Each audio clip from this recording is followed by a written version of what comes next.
દરેક નીતિની સામે કાયદાની રીતે ઊભો રહેતો SSK ન્યૂઝ ચેનલ। ચોમાસા દરમિયાન સુરતમાં પૂરના સમય રેસ્ક્યુ ઝડપથી થઈ શકે તેના માટે ફાયર વિભાગે તમામ ફાયર સ્ટેશનને સજ્જ કર્યા છે। સુરત શહેર તાપી નદી કિનારે વસેલું શહેર છે। જ્યારે પણ ચોમાસામાં વધુ વરસાદ થાય છે ત્યારે સુરતમાં પૂરનું સંકટ ઊભું થઈ જાય છે।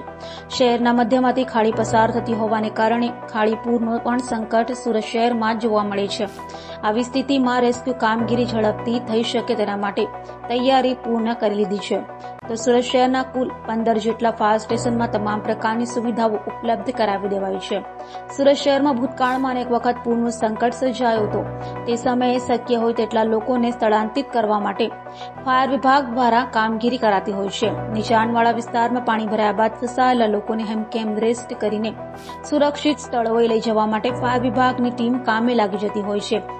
ચોમાસું શરૂ થતાની સાથે જ શહેરના તમામ વિસ્તારમાં ગમે તેવી પરિસ્થિતિમાં પણ યોગ્ય કામગીરી થઈ શકે તેના માટે ફાયર સ્ટેશનમાં તમામ સાધનો ઉપલબ્ધ કરી દેવાયા છે। તો ચીફ ફાયર ઓફિસર બસંત પરીખે જણાવ્યું કે ચોમાસાની શરૂઆત થતા પહેલા જ ફાયર વિભાગે તમામ કામગીરી પૂર્ણ કરી દીધી છે।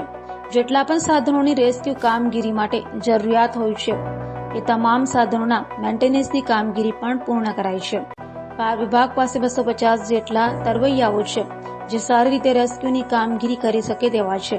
શહેરમાં ઝાડ પડવાના કિસ્સાઓ ખૂબ વધી જાય છે। ઝાડને દૂર કરવા માટેની કામગીરી પણ ખૂબ ઝડપમાં કરવી પડતી હોય છે।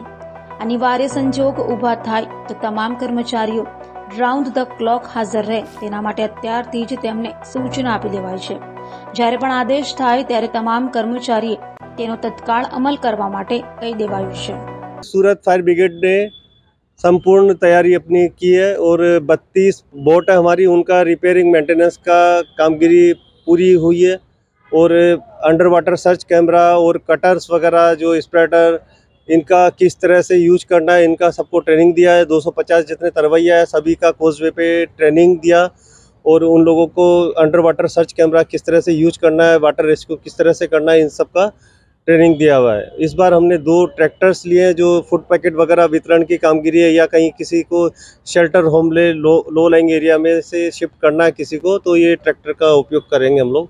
और इस तरह सूरत फायर ब्रिगेड पूरी तैयारी में है और आगे कहीं हवामान बिगड़ता है या कहीं पे टीम भेजने की, जैसे बनासकांठा और बड़ौदा वगैरह गए थे लास्ट ईयर, तो इस साल भी कहीं भेजना पड़ेगा तो पूरा जो महकमा तैयार है। और इनका अगर 12 कलाक ड्यूटी भी करनी पड़ी तो 12 घंटे ड्यूटी करने के लिए सब तैयार है और रजा वगैरह पे भी रोक लगा दी जाएगी। भेजने के लिए कितने बंदे फायर फाइटर वहाँ जाते हैं दूसरी जगह? वो डिपेंड करता है कि वो लोग जो सिचुएशन है उस पर कितनी टीम मांगते हैं, उसके अकॉर्डिंग हम लोग रिजर्व स्टाफ रखते हैं अपना।